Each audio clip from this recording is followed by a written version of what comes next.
যেখানে কন্যায় অন্যায় অপরাধ করে কেউ পার পাবে না। ফ্যাসিস্ট হাসিনা 5 তারিখে পলায়ন করেছে। শুধু পলায়ন করলেই হবে না, আমাদের যে নেতা কর্মীদেরকে হত্যা করেছে, গুম করেছে, খুন করেছে, গত 16 বছর আমাদের নেতা কর্মীরা বাড়িতে থাকতে পারেনি। আমাদের নেতা কর্মীদের ব্যবসা প্রতিষ্ঠান দখল করেছে। প্রতিটি অন্যায়ের বিচার বাংলাদেশের মাটিতে অবশ্যই হবে ইনশাআল্লাহ।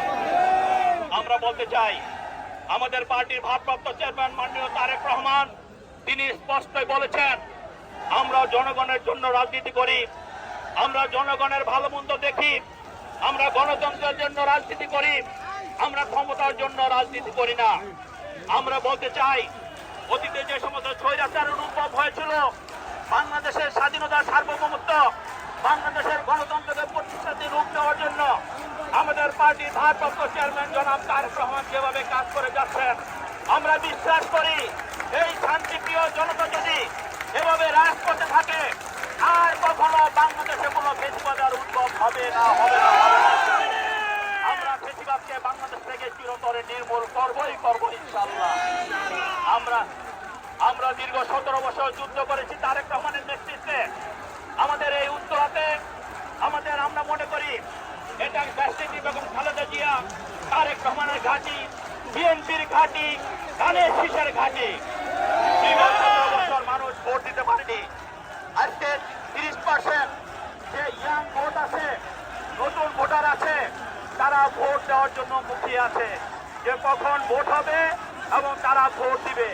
সেই জন্য আমরা বলছি, আমাদের নেতা জনাব তারেক রহমানের সাথে বর্তমান বাংলাদেশের অন্তর্বর্তীকালীন সরকার ডক্টর ইউনূসের সাথে যে 13 জুন যে মিটিং হয়েছে, সেই মিটিং এ সিদ্ধান্ত হয়েছে আগামী ফেব্রুয়ারিতে নির্বাচন হবে।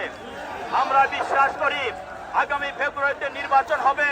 বাংলাদেশের মানুষ স্বাধীনভাবে সুস্থ ভোটের মাধ্যমে তাদের ভোটাধিকার প্রয়োগ করবে।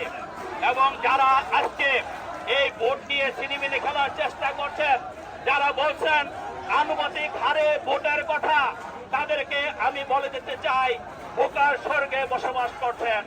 বাংলাদেশের মতো জায়গায় আনুপাতিক হারে ভোটের কোনো সুযোগ নাই। বেলজিয়ামের মতো একটি উন্নত দেশ, সেখানেও কিন্তু এই আনুপাতিক হারে ভোটের কারণে সেখানে নানাবিধ সমস্যার সম্মুখীন হচ্ছে। কোন জায়গায় ভাষার সমস্যা, কোন জায়গায় ধর্মীয় সমস্যা, কোন জায়গায় সংখ্যালঘু সমস্যা। এই সমস্ত সমস্যা নিয়ে তারা বেঁচে আছে। তারা কিন্তু সেই যেভাবে গণতান্ত্রিক উপায়ে যেভাবে কাজ করার কথা সেভাবে কাজ করতে